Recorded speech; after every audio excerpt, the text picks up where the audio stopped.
Cuando la gente está buscando de dónde agarrarse, de dónde agarrar un apoyo, ¿verdad? Entonces lo más eficaz es introducir esa forma para, por lo mínimo, ¿verdad? Tener esa oportunidad de detener esa deportación. Bienvenidos amigos a mi podcast una vez más en Tony Flores Oficial. Hoy tengo un tema extremadamente importante para todos a discutir, algo que está en boca de todos, que son las deportaciones, ¿verdad? Pero el tema de hoy va a ser cómo detener una deportación de emergencia. Y para eso tengo un gran invitado, alguien ya de la casa, alguien que ustedes ya conocen, a Luis Quintanar, LDA. Luis, un placer tenerte con nosotros hoy. Mucho gusto, Tony, que me tengas aquí de nuevo, ¿verdad? Claro que sí, es un placer siempre tenerte, con tanta información que das. Muchas gracias. Y sí es importante para vaya pasando el tiempo y se obtiene más información, ¿verdad? Para poder darle esa información valuable a nuestra gente. Totalmente. Ahora, referente al tema, ¿verdad? El tema de... No, este tema es importantísimo, Luis. Increíble. Imagínate que toda la gente ahorita está preocupada, tienen miedo, dicen, ¿sabes qué? ¿Qué nos va a pasar? Están yendo por todos lados a deportar gente, se los están llevando, inclusive están entrando a los trabajos, inclusive gente que en el Home Depot se los han llevado, ahí donde están los jornaleros, pues. Claro. Y luego sufrimos ese tipo de deportación, ¿no? Yo el tema va a ser muy importante. Me traes algo tan importante como cómo es detener una deportación de emergencia. A ver, cuéntanos eso. Y lo primero que quiero pronunciar profundamente, porque hay que manejar todo esto con mucha cautela, ¿verdad? Sí. Como consultante de inmigración, LDA y todo eso, nosotros hacemos esos tipos de peticiones, pero es bueno, obviamente, tener ser informados con los abogados que de repente tienen esa información valuable y que los puedan ayudar a ejecutar estas peticiones, tanto como un LDA, sus organizaciones locales, ¿verdad? Pero lo más importante, Tony, es esto. La gente sí tiene mucho temor. Sí. Y la realidad está en la puerta. Está enfrente de nosotros. Entonces, involucra obviamente la separación de familias, involucra el miedo de la trama que pasan los familiares, los hijos, ¿verdad? Entonces, es importante manejar eso con mucho cuidado. Ahora, el detener una deportación es un derecho que uno tiene. Es un derecho. Es un derecho que uno tiene. Obviamente tienen que acudir el proceso adecuado o a la agencia adecuada o un abogado adecuado que le pueda proporcionar ese servicio, pero lo más importante es que actúen lo más pronto posible cuando eso suceda. Ahora, ahorita, muchas de las veces, se han visto recientemente las deportaciones cuando el ICE va a su casa, a su trabajo, como acabas de mencionar. Entonces, hay un recurso que posiblemente las personas no tienen ese manual donde decir qué hacemos, ¿verdad? Claro. Y inicialmente lo más importante es tener ese recurso inicial, ¿qué vamos a hacer? Entonces, hay un formulario, una petición que se hace urgentemente de un día para otro, Tony, donde se lleva directamente a la oficina local de ICE, en vez de ir al tribunal. Porque cuando una persona ya la detienen, obviamente tienen que hacer un proceso para registrarlos y ponerlos en el sistema, para darle ese formal procedimiento de deportación. Sí. Entonces, en ese instante, cuando la gente está buscando de dónde agarrarse, de dónde agarrar un apoyo, ¿verdad? Entonces, lo más eficaz es introducir esa forma para, por lo mínimo, ¿verdad? Tener esa oportunidad de detener esa deportación, que no haya más actividad, porque están actuando rápido, como lo han escuchado. Sí. Y después de ahí buscar la manera de hacer el segundo paso, donde entra la formalidad de la detención de deportación en el tribunal. ¿Verdad? Entonces, ¿Con la persona afuera o la persona? La persona adentro. Adentro. La persona adentro. Se hace ese formulario. Tienen... no es tan sencillo como lo hago hacer, ¿verdad? Sí, porque tiene sus detalles.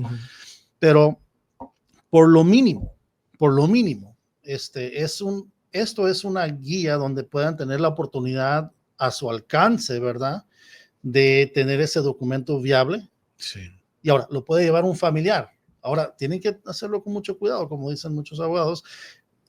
Obviamente que estén en regla los documentos del hijo, Okay. del tío, de la hermana, de X cosa. El que vaya a llevar ese que vaya, documento. o un abogado, ¿verdad? Entonces, Okay.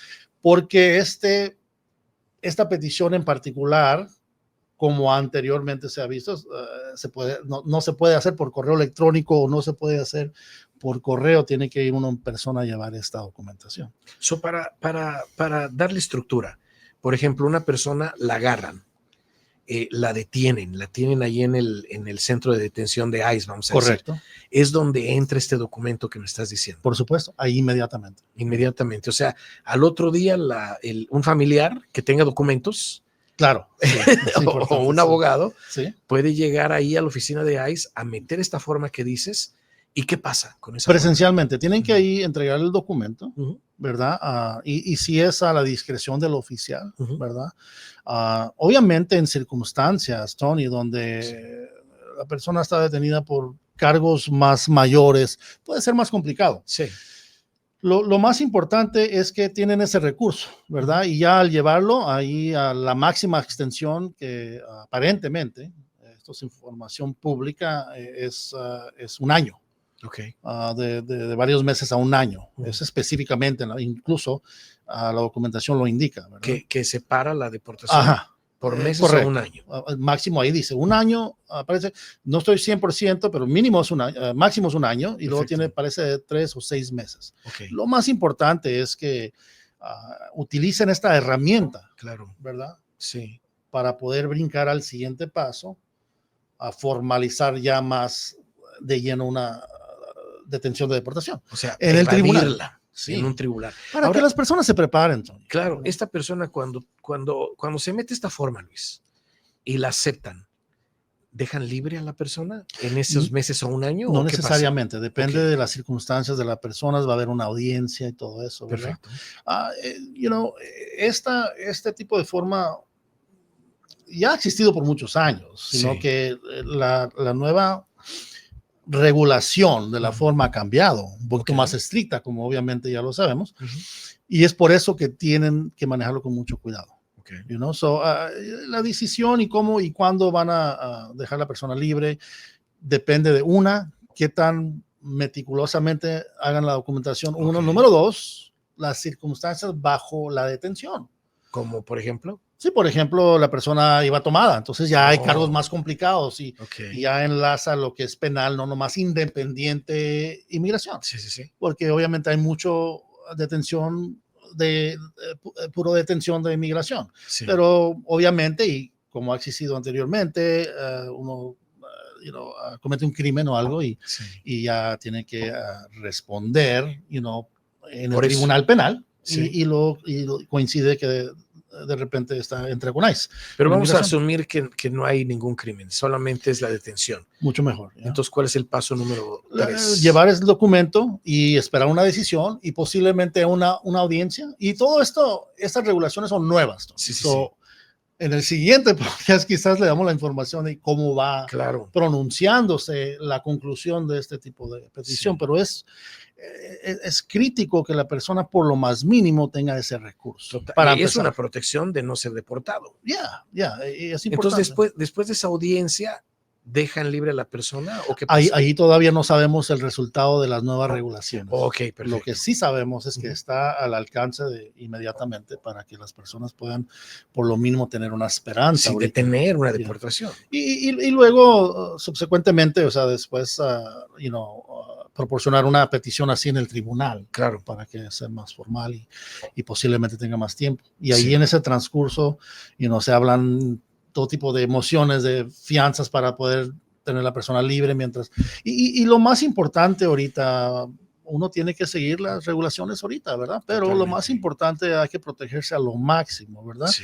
Por lo más mínimo, dándole la oportunidad a las personas que tengan esa opción a planear, a planificar si se van a mover o no, si van a salir o no, o si hay un recurso, quizás el hijo ya cumplió 21 o X cosa. Eso es lo más importante, que puedan tener la oportunidad de ponerle pausa y sentarse a platicar como familias y ver qué recurso tienen, si existe, si anteriormente por X razón no han sometido una petición migratoria, ¿verdad? Y existen otras peticiones, ¿verdad? Como la suspensión de deportación, ¿verdad? Entonces, a ver, explícanos eso de suspensión de deportación. La suspensión de deportación se hace también en el tribunal. Mucha gente la conoce conoce como la petición del tiempo, ¿verdad? ¿La de 10 años? De 10 años, pero lo que pasa, mucha gente obviamente, independientemente, si no se ha topado con inmigración, dice, porque la petición del tiempo se somete formalmente en el tribunal y han dicho muchas personas y si han escuchado que realmente pues dicen, me estoy metiendo en la boca del león. Sí. Pero si ya está en la boca del león, Ahí es donde otra trabaja. herramienta para poder defender. Pero, igual, esto lo dicen muchos abogados, claro. y muchas organizaciones están en el público, tienen que acudir a su abogado personal, local o una organización que pueda darle esa oportunidad, pero es importante que tengan esa guía, que alguien le pueda ayudar a llenar esas peticiones formalmente bien, para que puedan tener éxito. Ahora, esa ley de 10 años que le llaman, es solamente si ya estás en la boca del lobo, te funciona. Si no, no te funciona. ¿Eh? Mucho mejor cuando están ahí, porque existe ahorita la petición, se llama técnicamente, la palabra es esa, suspensión de deportación, pero dice uno, no, pues no quiero arriesgarme, porque no es con el Departamento de Seguridad Nacional, las oficinas del Departamento de Seguridad Nacional, sino que es con el tribunal y es con un juez, y el juez, si no ve otra opción y no califica, entonces no va a haber otra opción más que decir una deportación. Entonces, pero ya estando ahí, pues hay que usar la herramienta apropiadamente, que tengan la oportunidad de ver qué otra herramienta pueden tener, y es una de ellas, ¿verdad? Y para poder defender a su familia, defender a su pariente, para que puedan planificar y en ciertas ocasiones realizar un beneficio migratorio. Ahora, ¿todavía están en pie los asilos políticos? Porque hay mucha gente que dice, ya cancelaron el asilo. ¿Es cierto o eso es mentira? En cierto aspecto sí, porque no están dando la calificación o las aceptaciones mayormente como lo hacían, ¿verdad? Allí obviamente no tenemos control de eso, pero todavía hay personas que acuden a servicios del consultante de inmigración para hacer peticiones de asilo. Es mucho menos ahora, ¿verdad? Pero sí, no en sí es algo que está libremente como meses atrás o años atrás. Mencionaste también los hijos ciudadanos. Oh, ya. Ahorita eso es esencial, ver los hijos que son ciudadanos. ¿Cómo trabaja por ese lado la protección? Esto es tan crítico y muy importante, Tony, por este motivo, porque estas peticiones de los hijos mayores de 21 años ya existían anteriormente. Todavía lo existe. Lo más importante de entender en ese aspecto, porque ya tenían muchas personas en el público, tenían esa temor, mi hijo me puede pedir, pero después tengo que salir 10 años, el castigo, etc. Sí.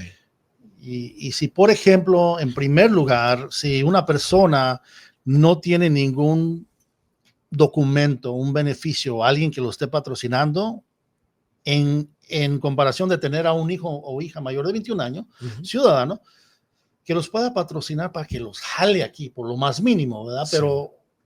Pero se puede hacer ahora más con mucha reestructura. No hay que seguir las mismas normas de anteriormente, hay que reestructurarnos, ¿verdad? Utilizar las peticiones que nos den mayor beneficio, pero reestructurarla de cierta manera que tenga sentido. Por eso van con un profesional. Es importante de tener algo que los pueda proteger, pero manejarlo con mucha cautela.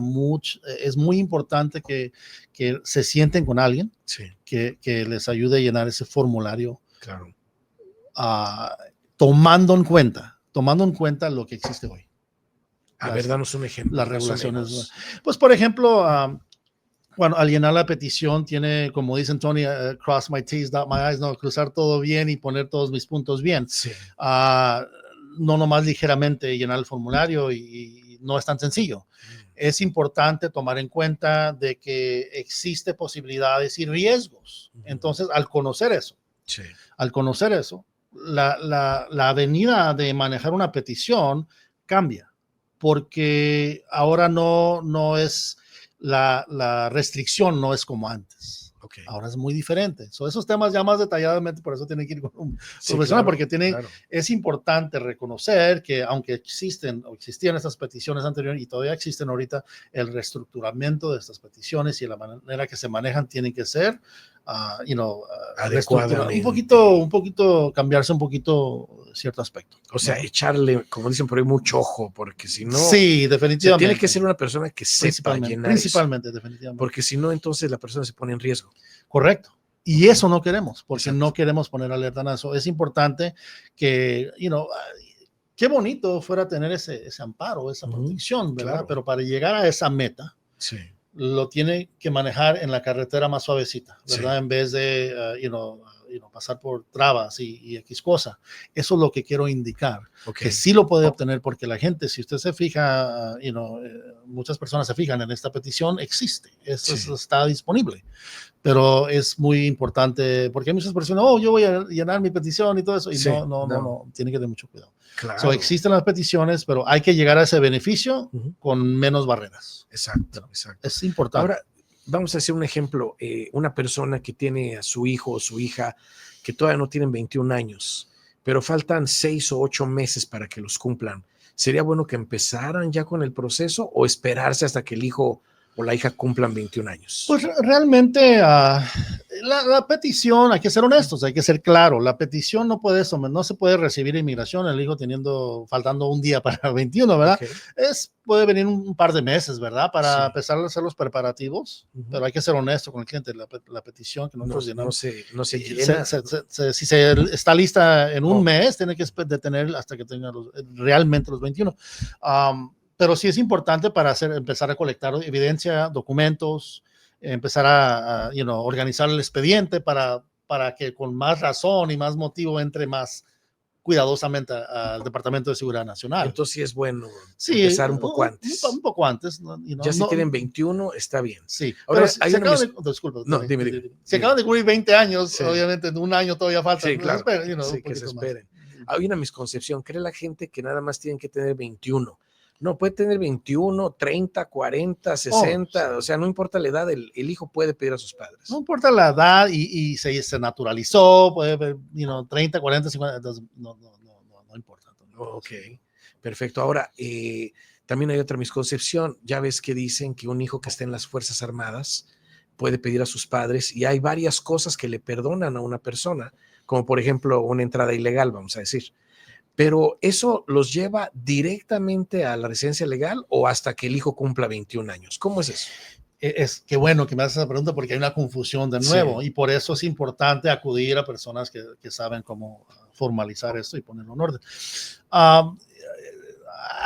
Hay como dos pasos en esta situación.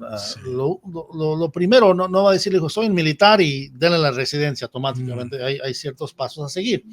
Y uno de ellos es formalizar, ¿verdad? Una documentación donde hacen la verificación que el hijo o la hija está en el militar y tener ese documento para entonces hacer la petición familiar. Entonces, si el hijo tiene 19 o 20 años, está perfecto empezar ese trámite ahorita mismo. Sí. Porque no lo está en sí pidiendo el hijo mayor de 21 años todavía. Lo que están concretando ahorita es estableciendo que el hijo está en el militar.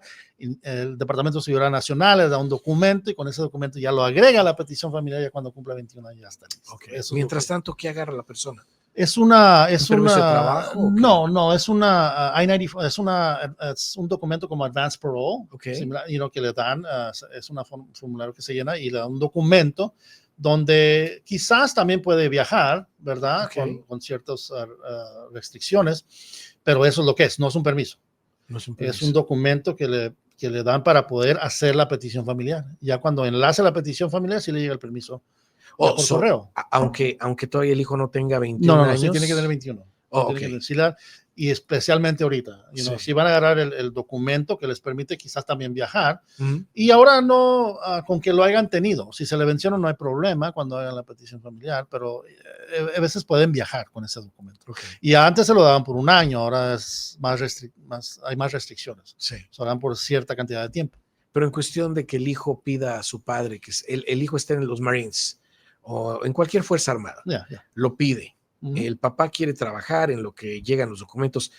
Hasta que no cumpla 21 no le dan ni un permiso de trabajo, no le dan un seguro social. Exactamente, nada. Usualmente porque le va a llegar el documento que no es permiso. hay una confusión. Es Sí, sí. pues se oye como permiso, pero es un Sí. documento que le da permiso para poder agarrar el permiso. Ok. Entonces, así se maneja.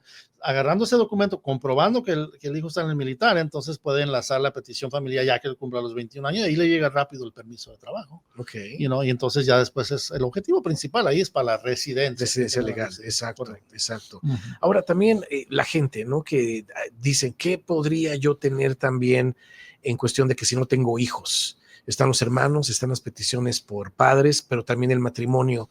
¿Qué ha pasado con el matrimonio, Luis? Que vemos que han agarrado ya mucha gente fraudulenta haciendo matrimonios falsos. Sí, es importante también. Hay que reconocer que, el nivel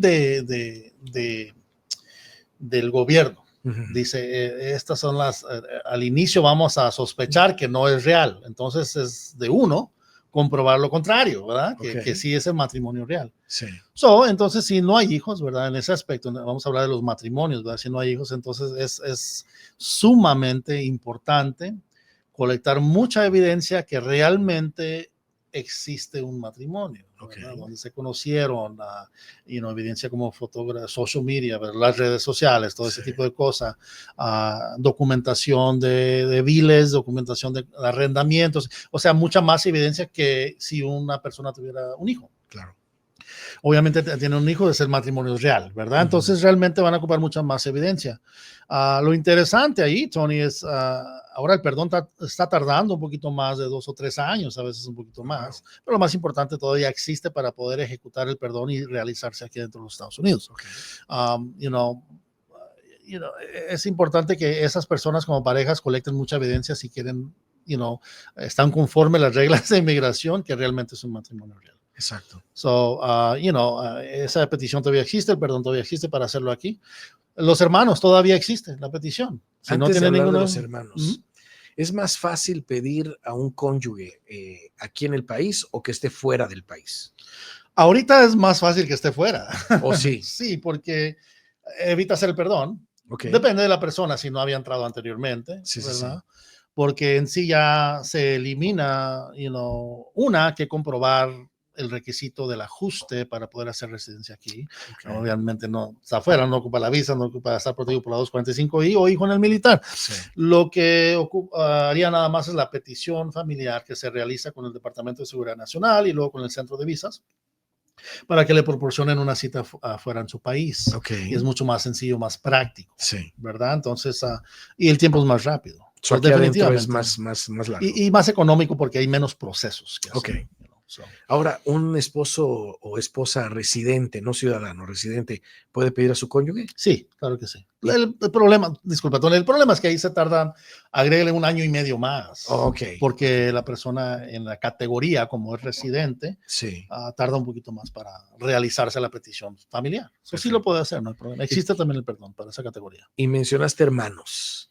¿Hermanos pueden pedir a sus hermanos? Claro que sí, claro. Aunque sean también residentes o tienen que ser ciudadanos. No, tienen que ser ciudadanos. ¿Cómo es ese trámite? A ver, cuéntame. El detalle, ahorita es cuando, si por ejemplo no tienen otra petición, ahorita es cuando utilicen por lo menos si tienen esa opción que lo pide un hermano. El problema, el detalle, no problema, ¿verdad? Pero el detalle, Tony, es que es muy tardado, particularmente si es de México. Otros países de repente es menos tiempo, 5, 10 años, depende, ¿verdad? Pero ahorita particularmente el país de México, por ejemplo, está tardando un promedio de 20 a 25 años, ¿verdad? Pero por lo más mínimo, Tony, tienen un proceso en camino donde un ciudadano los puede por lo mínimo tener algo. Y otra vez de nuevo, hay que reestructurar la manera en que se ejecutan estas peticiones. Pero eso les sirve como un amparo. Correcto. Para que por mínimo tengan algo. Eso a nada. Claro, de eso a nada. Ahora hay otros trámites migratorios que son todavía quizás más complejos, no lo sé. Pero, por ejemplo, la visa U, la visa VAWA, la visa T. La visa VAWA, explícanos un poquito, porque hay mucha confusión y nos acabamos de enterar que hay mucho notario que no deberían estar haciendo este tipo de trabajo sin conocimiento y están metiendo a mucha gente en la VAWA. A ver, explícame cómo trabaja esa. I love it, me encanta.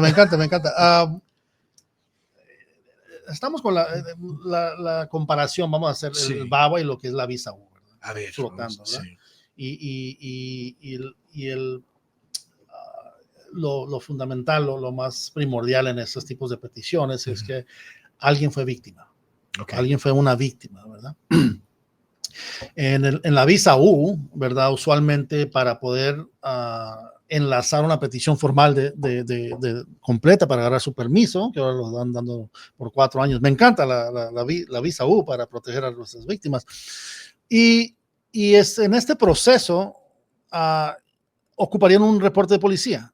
Porque hay un documento que yo le llamo el pedacito de la visa U, donde tiene que mandarse primero al departamento de policía para que inmigración verifique si realmente fue víctima. Entonces, cuando el departamento de policía nos firma un documento indicando que sí la persona fue víctima de 7 diferentes maneras, sí, ¿verdad? Y lo firman, ellos están testificando formalmente que sí. Entonces, con ese documento enlazan la visa U formal. Y lo bonito de la visa U es que no tienen que ir a una cita de inmigración, no tienen que salir fuera.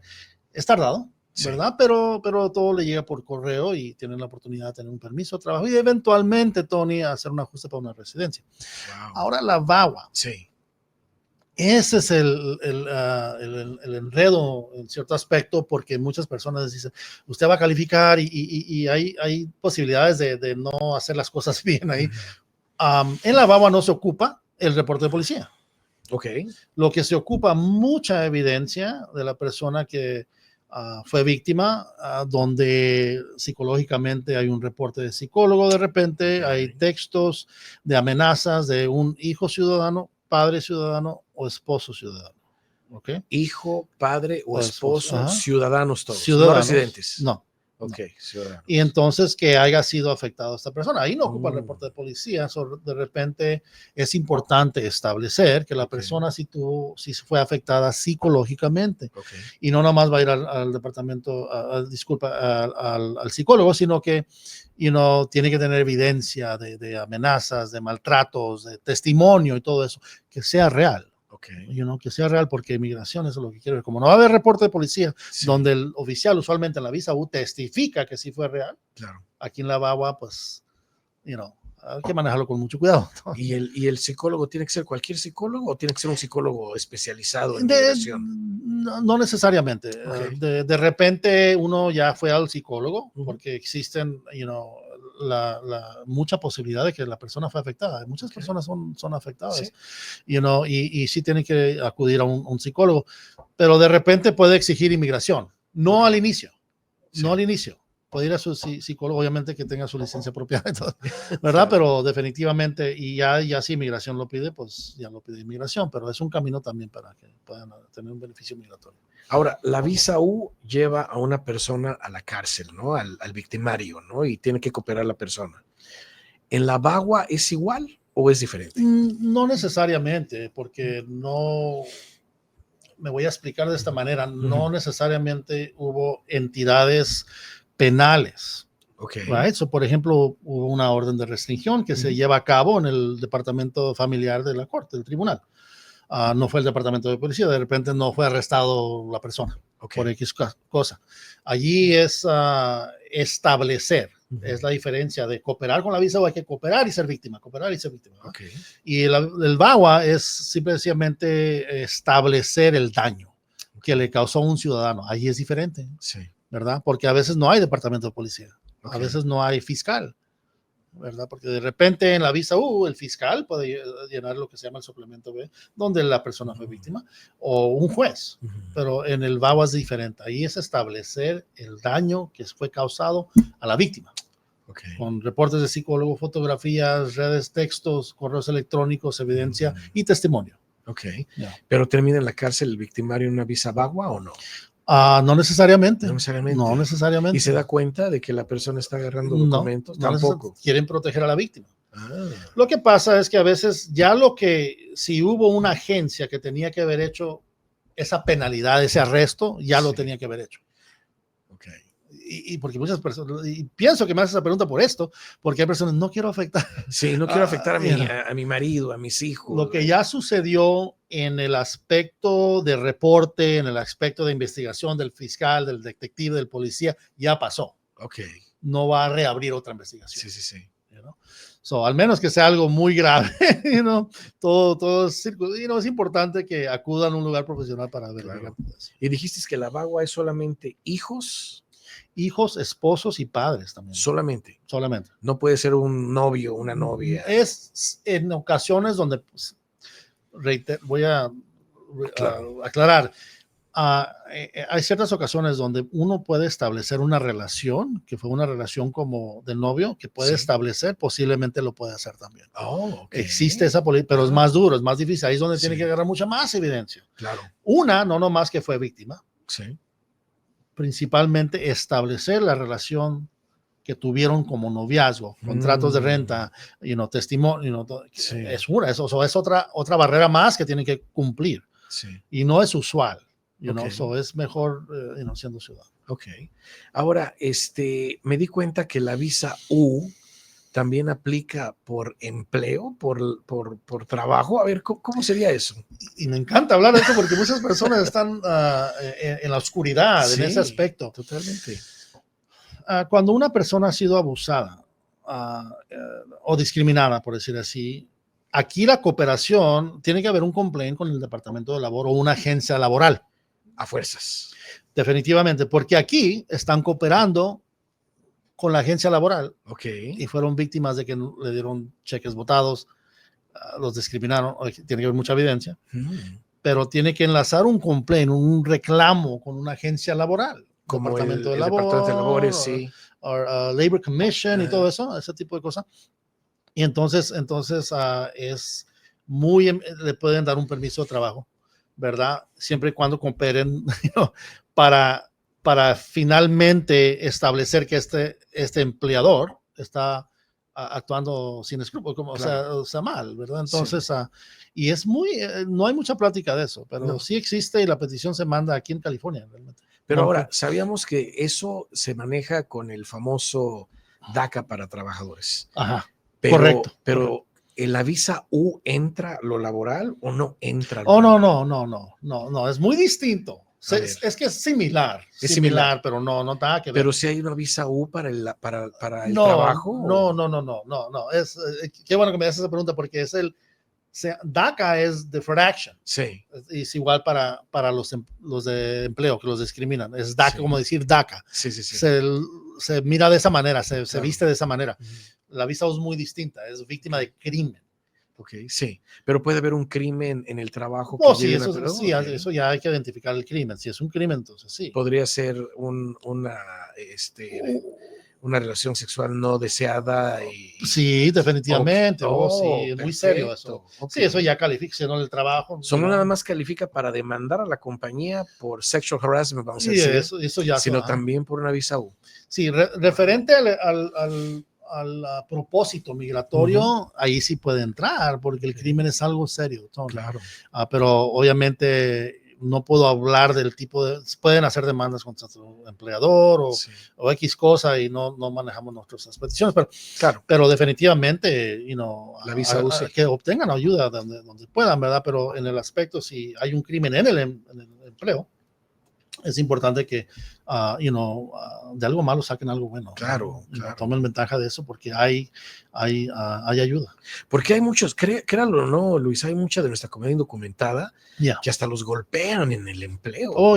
Y no dicen nada. Eso puede cruzarse con visa U o el DACA, pero la mejor manera de identificar cuál proceso que pueden llevar a cabo es poner todo en orden y que vayan con una persona profesional que de esta manera lo podemos hacer el mayor beneficio. Claro.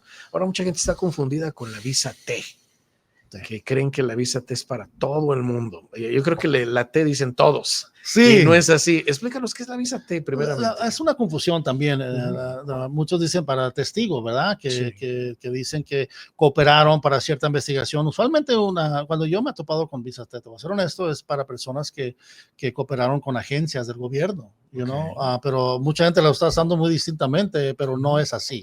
Es importante reconocer que todo depende a quién está ayudando. ¿A qué agencia está ayudando para poder realizar? La visa T no me lleno no hago muchas visa T, soy honesto, pero realmente es para ayudar a una agencia y a veces funciona y a veces no. Eso es muy delicado, la visa T. Y es para también tráfico humano y todo eso. Sí, bueno, también puede ser como testigo para tráfico, ¿verdad? Pero es used loosely, por eso Sí. yo no es bueno acudir a una persona que lo Que pueda sepa. manejar bien y pueda tomar la ventaja que debe de ser, porque si no tiene la evidencia, de repente, bueno, yo vi esto y ya estoy ayudando a personas que traficaron, no necesariamente es así. Claro. Tiene que tener evidencia y a veces testificar. Porque lo llaman a testificar ese tipo de cosas. Claro. Es importante reconocer esa petición. No es fácil. No es algo fácil. Tienen que venir a acudir a una persona que pueda. Principalmente un abogado que sepa de esas cosas. Correcto. Sí, hombre. Ahora, con todo esto que ha estado pasando, ya ves que está en la flor de piel, que el que sea criminal lo van a deportar.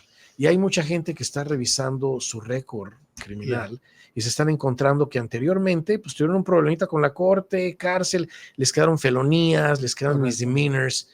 ¿Qué puede hacer esa gente para que esas no le afecten en migración y que lo saquen de aquí? Es importante. Quiero hablar de esto muy claro, ¿verdad? Porque en los Estados Unidos existe una herramienta para poder limpiar sus récords.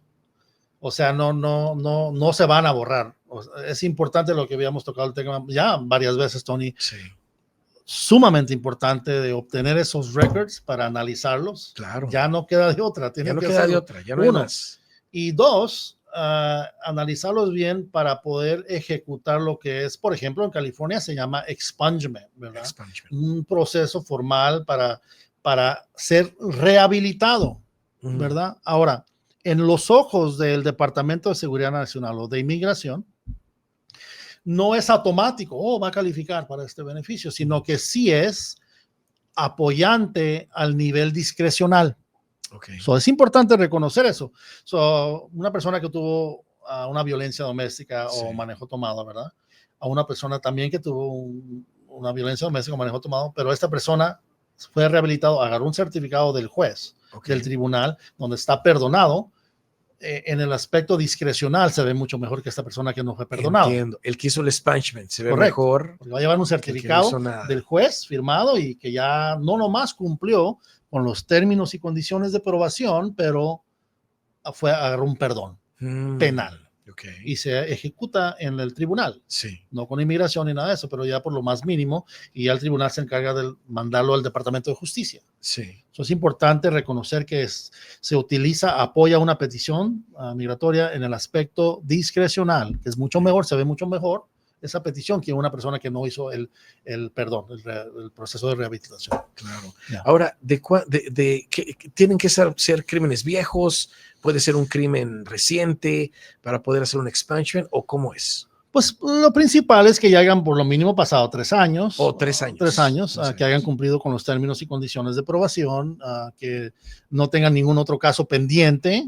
Por ejemplo, tuve un caso hace 5 años, ¿verdad? Quiero que me limpie esto, pero tengo un DUI que manejé tomado hace 1 año. Pues tiene que esperar esos 3 años también para poder limpiar el otro. No puede tener ninguna otra cosa pendiente, aunque haya pasado 5 años.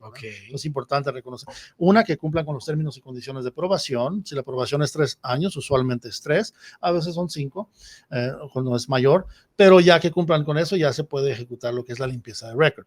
De todas maneras, si hay casos hace 10 o 15 años también, depende de las reglas del estado.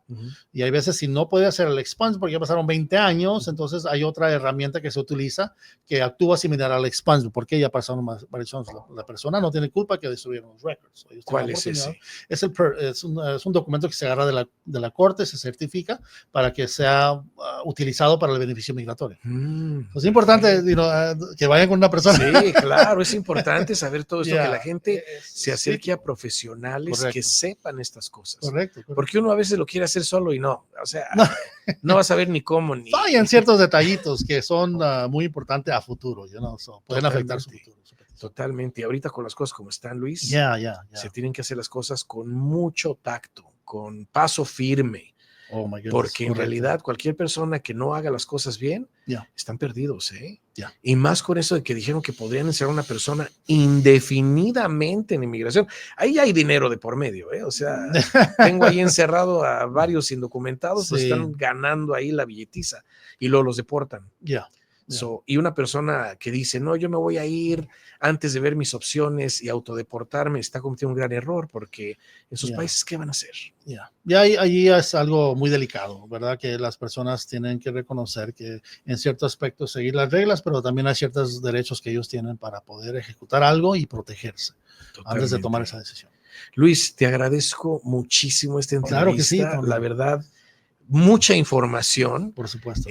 Sé que va a haber muchas preguntas. Esto se va a quedar en redes por todo el tiempo y va a estar creciendo. Y ya que salga el podcast, la verdad, va a instruir a muchísima gente.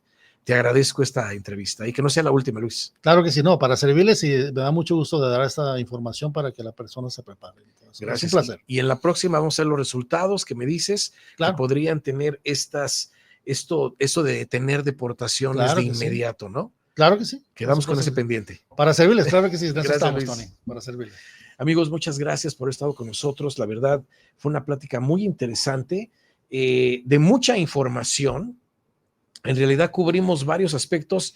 Espero y te sirva. Te veo en el próximo podcast. Hasta la próxima.